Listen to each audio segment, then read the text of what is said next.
So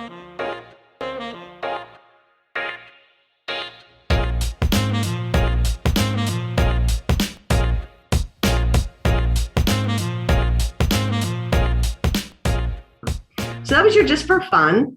And something that I want to emphasize with H5p is it doesn't all have to be about hardcore learning. Sometimes you do things for fun. And something that I realized too is just because something is fun doesn't mean you're not learning.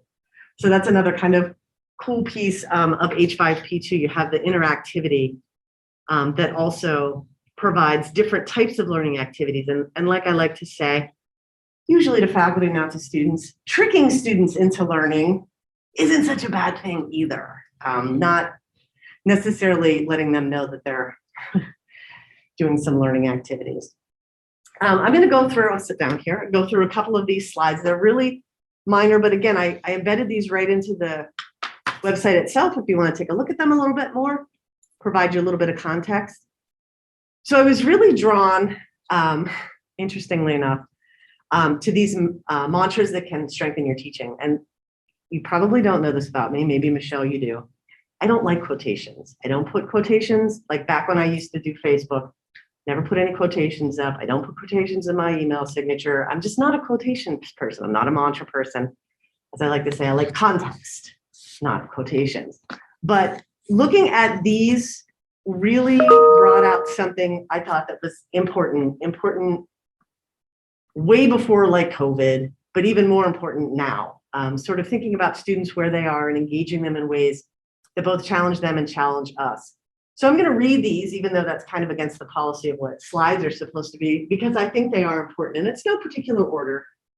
Oh, I forgot. Let me go back here. This is the article too. If you're interested in seeing which article that came from, there's the tiny URL of that as well as the QR code. So there were probably 50 different quotations in this article. Some of them said, these aren't so great. And then we boiled down to, I picked the ones that were most meaningful for me. Ask students to demonstrate their learning. This is my favorite. Without engagement, there is no learning. Now we know that's not always true. Teaching isn't simply a matter of content delivery. Remember that grading can be degrading. Tom, that was a shout out for you there too, for the work that you've done on that. Education is liberal, meaning it builds confidence and inspires critical thinking, it fosters creativity and all of that good stuff. And these really sort of bring together the ideas that I think H5p can bring to your classroom, whether it's in person, synchronous, asynchronous, fully, like all of those different modalities can benefit from H5p. For those, actually everybody here pretty much, just probably you're the one who doesn't know me the most. Most folks know me, but I teach first year students mostly. I'm the director of first year experience, and I've taught that every fall for the last 4 or 5 years, however long it's been around. But I teach a lot of first year writing. I also teach topics in lit and contemporary issues in literature and film. I'm actually teaching business writing as well. But I'm particularly interested in engaging college students early on and showing them how they can start to become in control of their learning. Just a quick overview. I know most of the people in this room know what H5p is, but started in 2013, and I think I arrived around 2015, so I've been part of it this as long as I could be. It's a free and open source, and there's h5p.org. Is that right, Tom? h5p.org is the one that's for free. That's right, Jess? Yeah. Yeah, so you can go in and play around with it. But then, as I'll talk about at the end of the presentation, spoiler alert, you can talk to Jess about integrating it fully into your classroom. And so H5p gives you the opportunity to create content that's unique to you. It's also shareable. And it's kind of cool because like if you realize there's a mistake on an activity, you can go in, it's dynamic and updates automatically too. So it's really cool. There are 49 different types of interactive activities, and they update all the time. So it's crazy. I'm going to show you some of my favorites too. There's really one reason why I use H5p. It's fun. I love it so much. And it makes me more creative. And as the examples I'm going to show you, yes, of course it's about learning, but it's also about presenting materials that students are actually going to look at and hopefully take away from. To get more on the scholarly side, H5p Fosters Engagement, for sure. And there's 2 levels that we are looking at in terms of engagement: scaffolding the learning, in other words, bringing a student from foundational principles all the way up to applying it in their own and thinking critically, right? So smaller chunks that build their confidence and build their skills till they can complete a larger project that's more complex. And also to get students invested in what they're doing, finding out what they like. We hope, or we think, because Tom and I are doing some studies right now on H5p in students, we think that it also provides self-direction, right? So the students get to make choices about what they're learning and how they're learning. And so they become more in control of their learning. This is something Michelle's really familiar with too. Directing their own learning and knowing where their own weaknesses are and where their strengths are is a really powerful thing. And then learning itself, right? Are they not just learning for a test, but they're actually integrating this into their overall knowledge? And I really think that H5p gives unique opportunities to do that. So that's a sneak peek at the best till last. I did it on purpose because we're going to come back. Okay. Teaser. All right. Now, you do all have access to this website. And what I want to do is take you through a couple of examples. And I want to wow you first, right? I want to show you the most complex one first, just because it's so awesome. Give you a little context. We do this in first year experience. We have a student learning outcome that's called the science of learning. So science of learning is when you have, mostly from psychology, but not totally, when you have research science that says that there are good study practices, effective ways to learn, ineffective ways to learn, and there's just an incredibly wide range of studies. One of those, and people are hot and cold on the growth mindset kind of thing. Some find it restrictive, but we've pretty much embraced it in our class. And so what we do in this particular unit is introduce the students to fixed and growth mindset. And so you can feel free to follow along on your own devices if you like. But I created this interaction, and this is one of the more complex ones. So I'm not going to say that you've never used H5p, that you should just jump in and do this. But this is what's called a personality test. So if you want to, you can hit start and figure out whether or not you have a fixed or a growth mindset.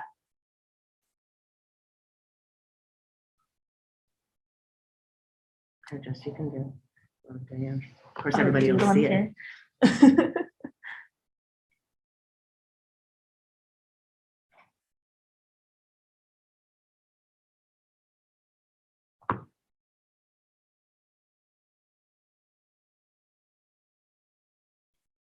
And you can see at the top, there's a little bar to tell you how far.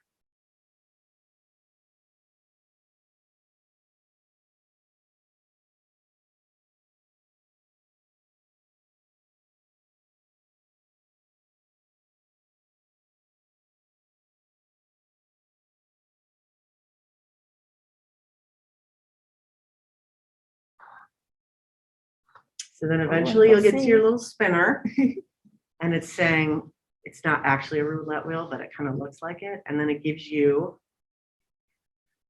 an idea that Jess has a growth mindset with some fixed ideas, which is where I fall to. And then it gives you a bit of an explanation, what that means, and not in any way how to fix it really, but just what that means. And I think a lot of people, especially in higher education, fall in that area. And so this was, like I said, a fairly complex setup with a lot of variables involved, but I wanted to wow you at first just to show you that this is kind of a cool way to present information to students. And they do it and they click it a lot. Now this does not produce a grade, and it will not be recorded in the gradebook, which is also kind of cool, right? So students can kind of play around with that as many times as they want. Now the piece that will be, or we ask our students to, is we don't want to just give them something to do. We want them to think about it as well. So this is also an H5p opportunity for them to say, okay, this is what I got, and then here's what I think about it. And so it's a reflection opportunity as well. That's a simple one to set up. And you'll notice too, at the bottom of each of these, I tell you what the name of them are because there's 49 different activities that you can create. So if you really like this personality quiz idea, I want to make sure you know what that was. Okay. Now here's, you can see there's Superstition 1 and Superstition 2. This is part of my literature classes. And I have a whole unit where we talk about superstitions, scapegoats, and so forth. And I have a variety of short stories. And what I like to do is I like to do kind of a pre-quiz, right? So you can feel free, right on your devices if you want. Let's see how much you know about superstitions. So you take the words on the right and drag them to complete the sentences. And you have to read the directions too, because it says good or bad luck. The answers at the top should be good or bad.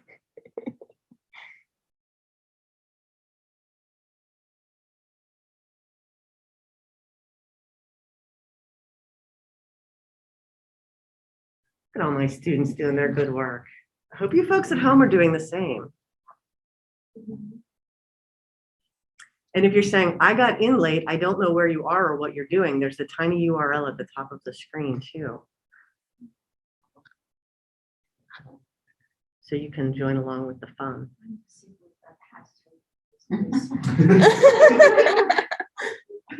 Well, what's really neat, you don't have to finish all of it because we have a finite amount of time here. What's really cool is this gives me the opportunity when we talk about this in class. So I had my 12-year-old do this as preparation for this presentation. And she's like, Mom, did you know all these? I said, absolutely not. I did some research on them. Some of them I knew. And so I asked her, I said, the one here about throwing salt over your left shoulder, do you know what that's about? I said, do you know where that comes from? And she goes, I don't know. I said, she said, I think it feels familiar. I said, it comes from, and think back to your cartoon days, where an angel sat on your right shoulder and a devil sat on your left shoulder, and they both whispered in your ear trying to tell you what to do, right? So it comes sort of from a Christian tradition and background that's been brought up through the ages. And so if you want to get rid of the devil, you take the salt, because the devil doesn't like salt, and throw it over your left shoulder. So it's not to have bad luck. So I'm kind of activating the knowledge of the students here and essentially saying to them, this is stuff that's in our culture. It's like stuff that's out there. And even if you don't believe in it, you know it, right? You know that it's bad luck to walk under a ladder. You know that, black cats are bad luck. You know that it's good luck to, do whatever. So then the next thing, this is not H5p oriented. This is just what I have them do. So they read a couple of stories and they think about these concepts within the stories themselves. Then we move on to the next piece, which is, let's take this a little further. So it's fun to think about the superstitions and scapegoats that we know. It's cool to read about it in the stories. But as my students always want to know, how does this apply to real life? Or what is this, why are we reading literature? Those sorts of things. So what I do is have them watch this particular video after we're all done with it to sort of bring all of the knowledge back together. And this is a great video. It's actually, I have the URL there, but it's not specifically linked. And it shows us where specific superstitions in our culture come from. And it has a really, superstitions have a really rich history. And then what I do in this H5p down here is it's worth points. It's formative in the sense that they can take it as many times as they want to receive a score. And so they can go back. And the other thing that I do is I fold in the idea of evidence. So it's not just superstition, it's also how evidence is used to prove a point. And this is another way that H5p I think is really powerful, because I can make it short and sweet right underneath. You can have the video right here and the H5p right here. So it's all on the same page. I actually, when I check myself, I wind up playing the video and doing the quiz. And I'm thinking the students are probably doing something similar. So this is a more extended unit, but I use a variety of H5p tools in there. I'm going to pause for a second and see if anybody has any questions. Or all right. Yeah, and if you're tuning on from the web, you should be able to chime in via chat or just unmute your microphone. Okay, we'll move on to student versus learner. So the fun part about this is I want to show you that just because I do something one particular way doesn't mean that you have to. And what I found is as I've continued to develop my H5ps and my content, sometimes I've changed my mind about how things should look. So this is another interactive one. If you want to take this one, we're on the student and learner page. You can feel free. Jess is going to take it also. So this looks a lot like that personality quiz. I'm going to be honest. That's all we want is honesty. And so this is actually a really important point. Thanks for doing that. There's no score recorded here. There's no report out. This is just the student engaging with their own sort of reflective process, right? And it's not recorded anywhere. So the stakes are not high. For Jess, very high, but otherwise not very high, right? And that's another thing that I really, really like about this. And then if you scroll down just a little bit more, this is similar information presented in a different way. This is a scored. It doesn't have to be, but it gives you the opportunity to score to see if they really thought about it and learned it. It's the same information. You're doing clicks, and now you're deciding, are these qualities of a student or are these qualities of a learner? Again, you can check your progress and then you can retake that. So.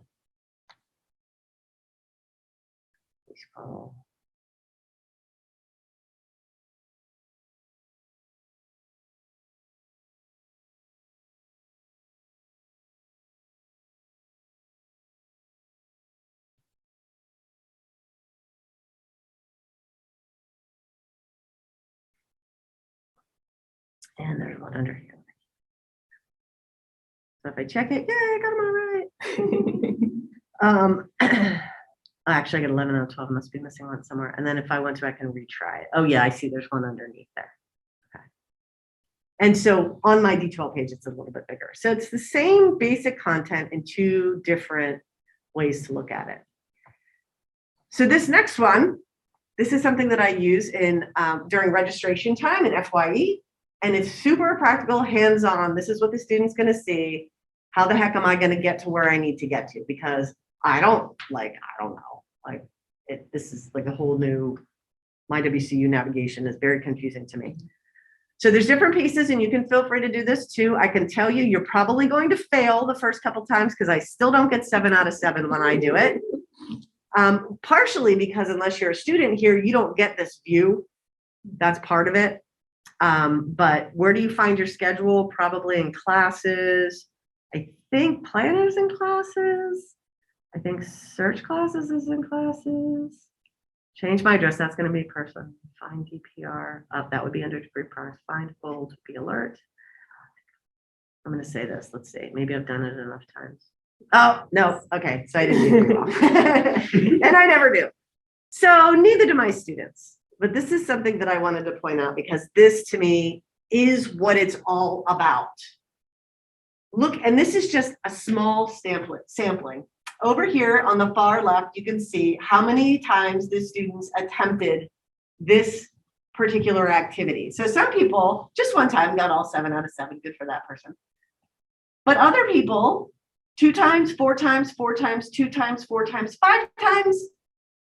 5 times up at the top. So they actually went through this activity 5 times. Now, did they do it because they wanted all 7 points out of a 1,000 point class? Maybe. Or maybe they did it because they saw it as valuable and something that they would now know how to use later on. I don't know. That's what Tom and I are doing some investigating about. But what's nice about H5p also is you have this opportunity on many of the interactions to have this kind of data. And if you choose to use it for scoring purposes, great. So that was pretty fascinating and very encouraging to me. So a couple other just really cool things. If you're an HTML expert in D2l, you can do all of this stuff through D2l HTML stuff and you're an instructional designer. If not, H5p gives you a lot of different fun options for content. And I will admit, I know how to program in HTML, and this is a lot easier. This is also really fun. Here's a word search. I don't recommend doing this right now. But it's what we give for our social science students. And basically, it's just about, because it was interesting, my 7th grader has brought home a couple of different, I'm going to call fun activities. And I was like, wow, this is homework. This is kind of cool. This is what I have my college students doing, using a word search and using other tools to get vocabulary as part of, the regular everyday talk, right? To integrate these ideas a little bit more deeply. Again, tricking them into learning. They may not remember that geography is with social science, at least here at Westchester, right? They may not have realized that, sociology, well, hopefully they did with sociology, but so there are different things. And then these down here, I'm asking them to look up words like methodology, quantitative, qualitative, and even though they may not remember or know what those are right now, those are terms that are going to come up and they're going to see again. This is not worth any points. This is just sort of a for fun thing that I do. So let me go back to my slides. And I gave you a little sneak peek. But the best part about this is you can integrate these H5p activities. And again, not all of them are able to be put in the gradebook because they can't be worth points necessarily. But I'm going to say, how many do you think? 2/3 of them at least? Yeah, a lot of them can be directly put into your gradebook. And Jess is the person to ask about that. When we made that shift, when we made that move to integrating it into D2l, it was like the best. And again, sometimes I use it and sometimes I don't. It's just, I try to be very specific about it. So I have one last one for you, and this one I'm grading you on. So go to your last one and complete your crossword puzzle.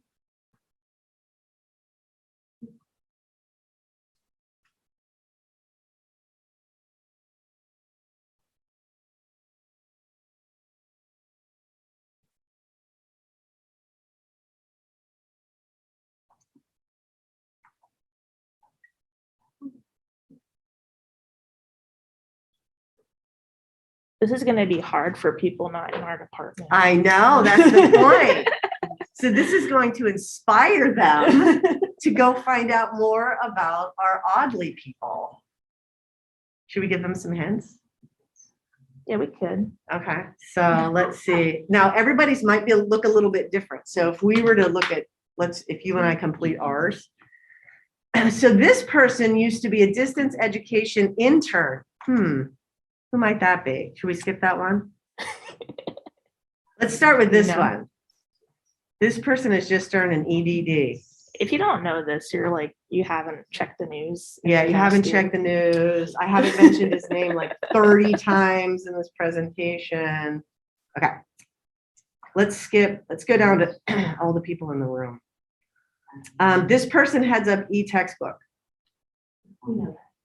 Who heads up e-textbook? I think it's someone in this room. I think his name begins with an N. Is that a K on the end or a C? I forget. All right, let's see. Oh, he's in the room doesn't help the people who are online. Well, they should be in the room. They should be in the room. It's not so. So this person used to teach family and consumer science, and notice we have a letter in here to help. Anybody in this room shout out that answer? No. Who knows?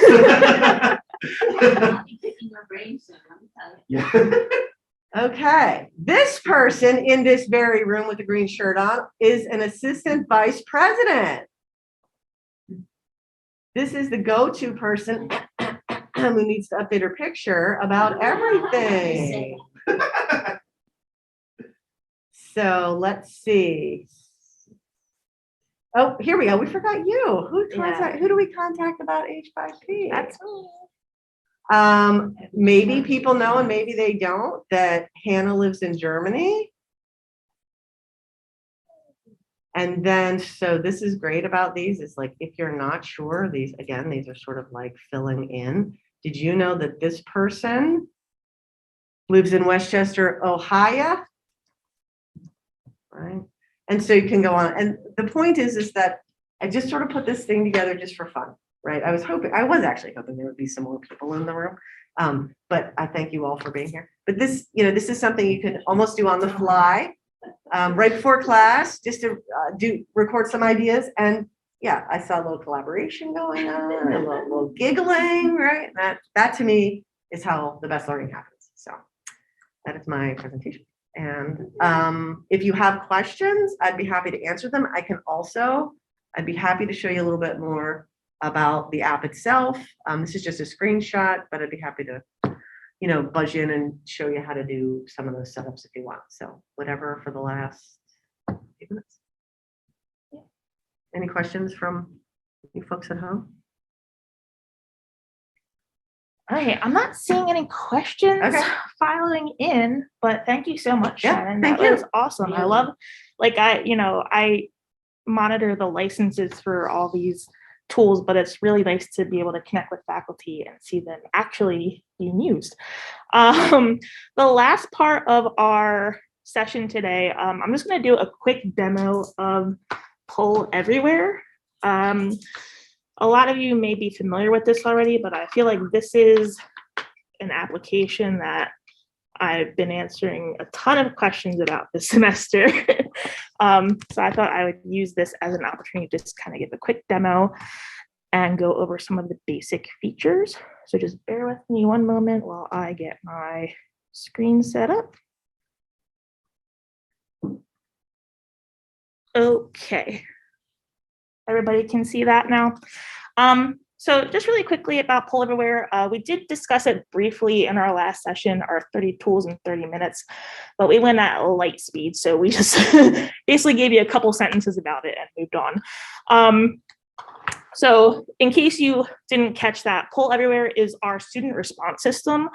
It allows instructors to capture student feedback in real time. We do have a site license for this. It's Westchester supported. And it's free for faculty and students to use. There's also a D2l integration available with this that I'll show you in my demo. To get started, anyone can sign on with their Westchester credentials to respond to polls, but if you want to present polls to your class, just contact me and I'll get you set up with that presenter account. I have some brief instructions on this slide that I'll send out in our monthly update as well, explaining how that works. Basically, you contact me, I'll send you an invitation to join our account. You'll get an email and just click on the link to join and you're in.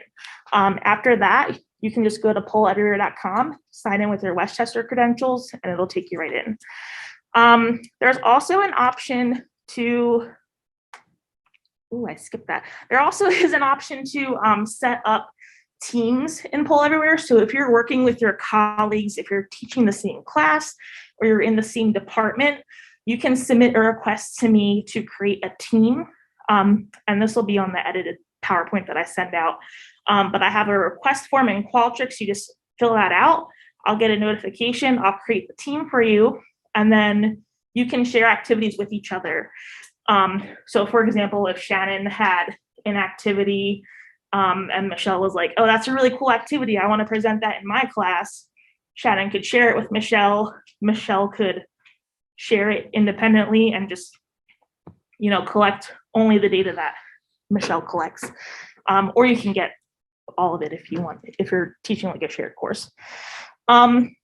Once you're in the Poll Everywhere, you want to create your activities. Given the name Poll Everywhere, a lot of times people just think like, oh, it's a poll.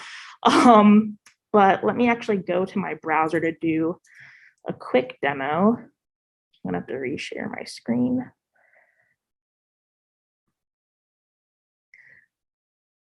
So once you're signed in to Poll Everywhere and you go to polleverywhere.com, you'll be brought to this page. On the top right side is where you're gonna go to access your activities. These are any polls or some people like use it for quizzing, just informal quizzing or, open-ended questions. So that is where you would access all of these. You can see here is a list of all of my folders. You can create different folders to organize them just like you would in your files on your computer and various activities. To create a new activity, you just click on this blue activity button and you can see it gives you a few different types to choose from. I would say the most common ones I've seen used are multiple choice, and open-ended questions. But you can see there are a few other options. They have word clouds, so it'll show like the biggest word. You know, if a bunch of people submit the same word to that poll. Q&As where like people can upvote and downvote. I don't know if they can downvote, but they can definitely upvote other answers. And the clickable images, I'm just going to do a multiple choice for this sample. And my go-to multiple choice question is, who is the coolest person in Audley? We're going to have two choices.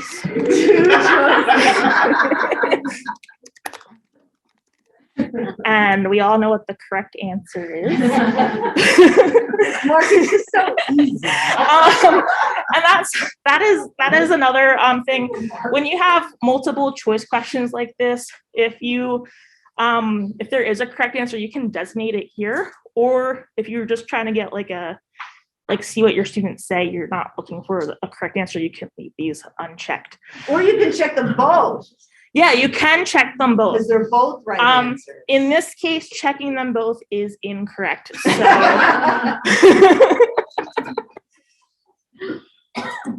so we're gonna hit. I tried.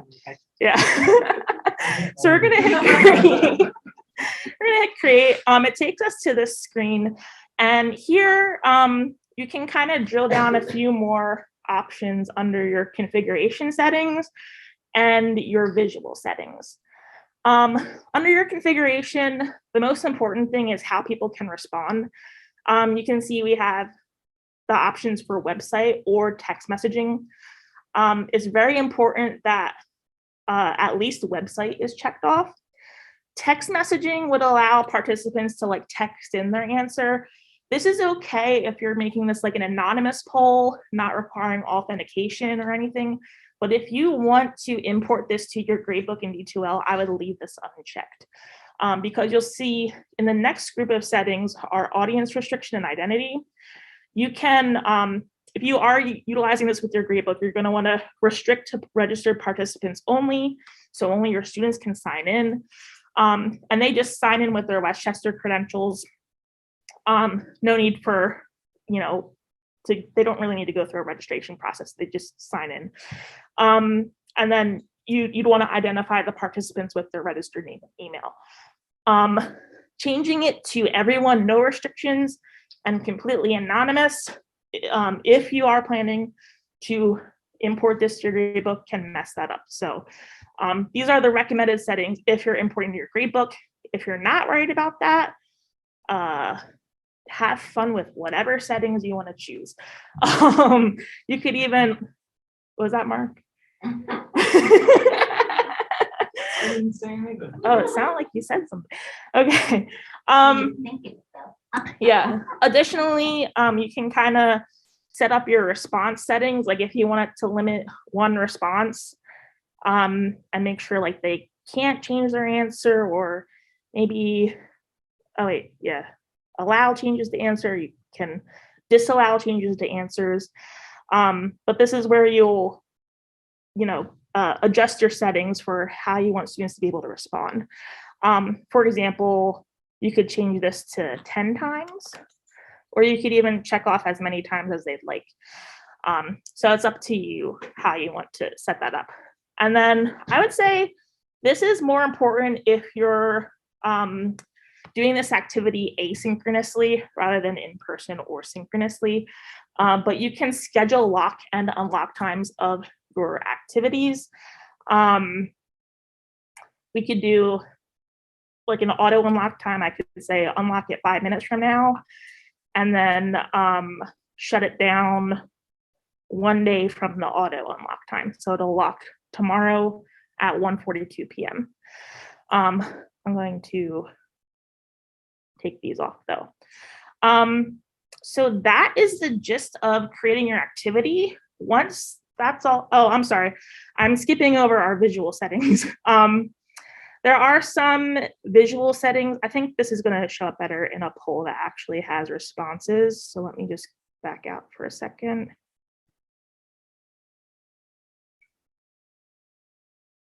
This is an old poll of who's the coolest person in the office, digital learning and innovation. In your visual settings, you can kind of change what your response looks like.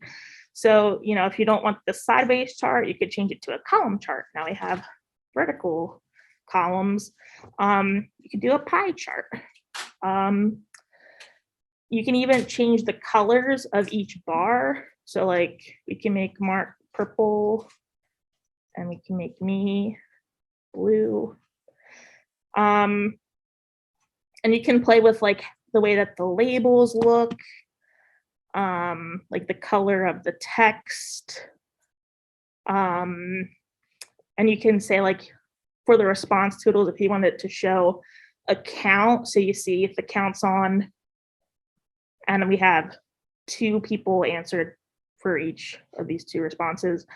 Or if we change it to percentage, you can see 50% of the participants think that Mark is the coolest and the other 50% think that I'm the coolest. So you can play with that in your visual settings. Any questions so far about setting up your activities, creating activities, setting up your polls? Okay, awesome. Let me just, I'm not going to go back into presentation mode, but I did make slides for each of these with some resources as well. Just like a link to Poll Everywhere's library of resources in case you want to drill down into that even further. There are several presentation formats that you can choose from. One is you can present via the web, and then you can also present with slideware, so PowerPoint, Keynote, and Google Slides. And I'm going to demo that in just 1 minute. But before I do, I just want to talk really quickly about student access. Students can follow when you go to present to students, they'll follow your Poll Everywhere link, and they'll just be prompted to sign in via SSO. These 2 little screenshots here, let me go into full screen for a second. The one on the left is, an image of what the students will see if they're not yet signed in. And then the one on the right is what they see once they go to the active poll. And just a disclaimer, these were taken, there is a mobile app that participants can download for Poll Everywhere. I have a link under the resources on this slide, but these screenshots were taken from the mobile app. But students don't need to download that, that's just optional. It'll show up pretty similarly from the web on their phone or their computer browser. So just so you know a little bit about the student side of this, I think that's important. A lot of faculty usually have questions about that. But in terms of presentation, so option 1 is to present just from the web. So I'll go back to one of my new polls.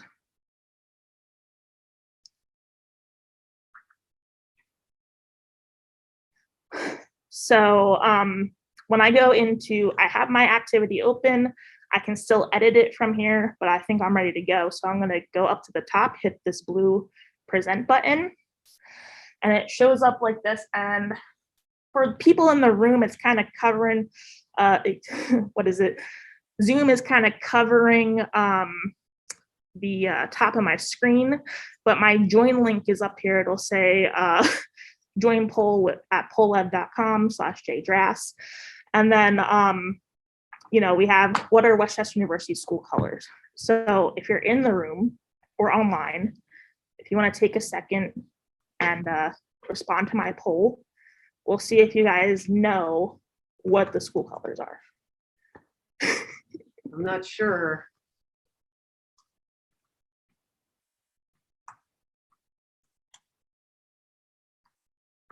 I know this was a doozy of a question. I'm using the mobile app. And then while I'm in presenter mode, see, I have the instruction screen up, but I can change it over to show the responses. So far, 100% of respondees have said purple and gold. And if I go to my visual settings, I'm going to change this to count.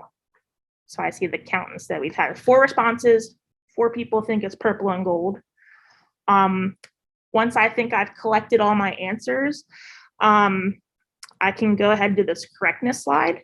It'll show you, yes, purple and gold is the correct answer. Nobody has selected the incorrect answer yet. And if at any point you want to stop responses from coming in, oh, someone said blue and gold. That must have been Mark.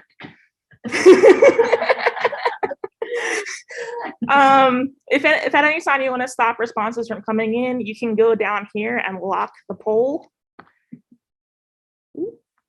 And now nobody can answer anymore. So if you're on here trying to answer, you should see it's locked now. The second method of presentation is pretty similar. Let me minimize this. But it's via PowerPoint. This is gonna look different on my Mac than it does on a PC, but there's an app on Poll Everywhere's website that you can download, Poll Everywhere for PowerPoint.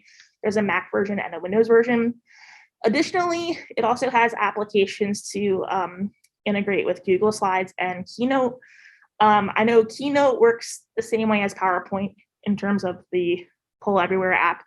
I haven't played too much with Google Slides, but I'm going to show you what it looks like for PowerPoint on my Mac right now. If you're on Windows, once you download this, you'll just get like a Poll Everywhere tab in PowerPoint that you'll access that from. But if you have Mac like I do, you have to go and actually open the Poll Everywhere application. And I can't read. The first time you do this, it'll ask you to sign in. I'm already signed in, so it just shows me a list of my activities here. But I can go into my Poll Everywhere activities and select as many as I want. And when I go to hit insert slides, it will insert them right into my PowerPoint presentation. Then when I go into present mode, it'll automatically activate the poll. So this poll is active. Anybody can go answer that now. But the important poll that I need you guys to answer is, what are the best places to eat in Westchester? And this just gives you, this is a short answer question. So this is what that would look like. You can see as the answers come in, they just pop up on the screen here.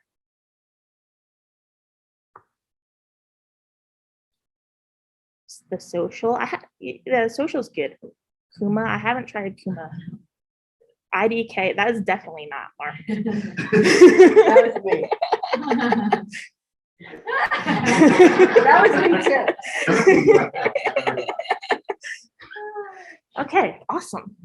So yeah, I'm gonna leave this open so you guys can keep responding to it, and eventually I'll have a bigger list of the best places to eat in Westchester. The last method of presenting is useful if you want to present to an asynchronous class. You can, and I'll show you what it looks like from here. From your activity on Poll Everywhere's website, under this Send tab, there's a Share and Embed option. So you can get a response link or an embed code, and you can put that right into your D2l course. So I have something set up in one of my test sites.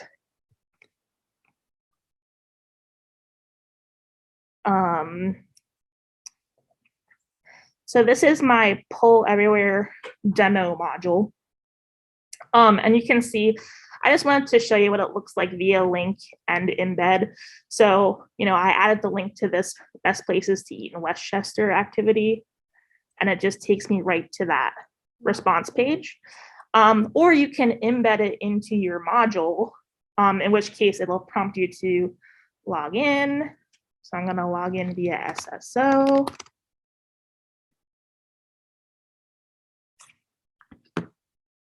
And then it takes me right to that response. So I can enter another response. That's not the answer to the question, and it shows down here, like you can see, I did multiple responses to this question. Additionally, you can share the results via link or embed code. One thing I did note though is from the activities page, in order for that to show up correctly, you need to go to your activity and make sure the responses side is checked off. Because if I check off instructions and then go and refresh this page, I don't even have to refresh it. You can see it goes back to the instructions. So just make sure if you want responses to be shown, check off responses. Though it is useful if you like want to embed this but don't want to show the responses right away, you can keep it on instructions, and then once you're done collecting answers, change it over. And then same thing with the link. This will link me over to the responses. So that's a cool way if you're teaching a class asynchronously, want to use this activity to spark some conversation or collect some data. The last bit of this is the integration into the D2l Gradebook. So I have in my PowerPoint here that I'm going to send out in our update. It is 3 parts to kind of get this set up. The first part is connecting it to your D2l course. There's instructions in this knowledge base article on how to do that, step-by-step instructions. So you have to get it connected to your D2l course, and just following these steps. I think I have my other test site isn't connected yet. So let me see if I can do that right now. So if I go under course admin and into external learning tools, I'm going to go over to this LTI Advantage tab and create a new link. I'm going to select Poll Everywhere as my deployment. I'm going to name it Poll Everywhere. And the URL should be https://www.polleverywhere.com. And then the description again should be Poll Everywhere. Once I save that, that external learning resource is added to my course. I just now have to go into content. And I'm going to create a module titled Poll Everywhere. From there, I'm going to add an existing activity, go down to my external learning tools,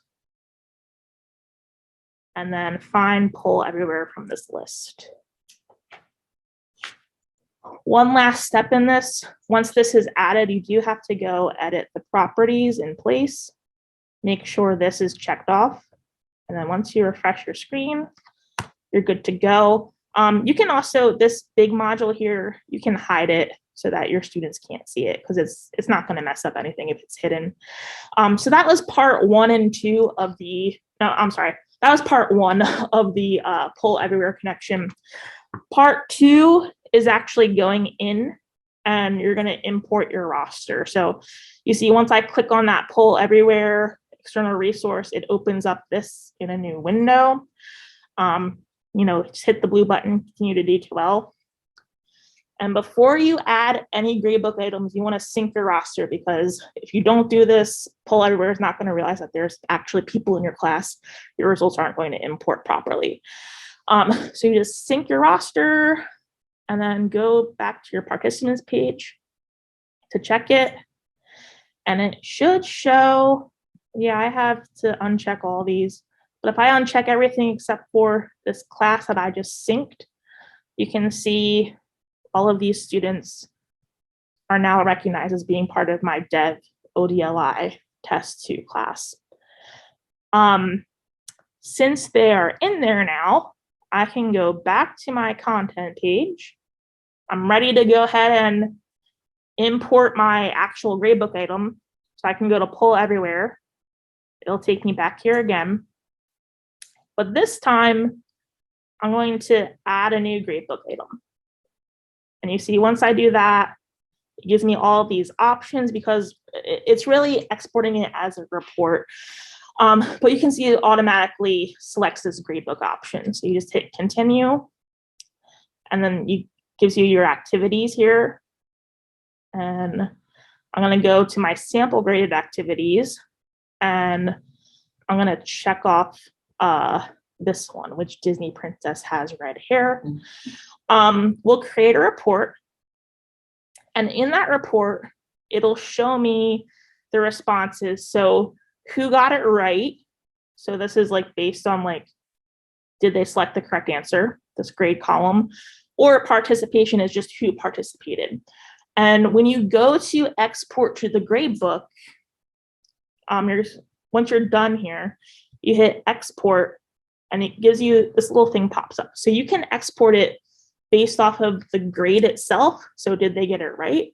Or if you just want it in the gradebook that they participated, you can select that option. In this example, I'm going for accuracy. So I'm going to keep grade selected and hit next. It updates my report. This talks to D2l. And now you can see when I go back into D2l and go to my grades, it automatically created a column from that report. And you can see only 2 students in this class actually answered. So that's why everybody else has zeros. But that's a little bit about the gradebook. I know that's a lot of information, but these resources that I'm going to send out in our update take you through step by step. That is all that I have for my demo. Does anybody have any questions for me?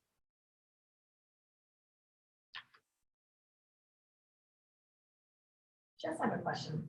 Do you have a lot of, that is so interesting, but it just seems like so many steps. And I'm trying to think of what would using a poll everywhere in a class, what would be the benefit of that versus just a multiple choice quiz? Like, and I don't know the answer. Like Yeah, it is a lot. Teachers, you know, I'm curious. Yeah, it is a lot of steps. But once so like the first 2 parts, you only have to do once. Like once after that, you just go in and keep adding your gradebook items. Once you get the hang of it, it does become really easier. But I would say the benefit of Poll Everywhere is you can collect that data in real time.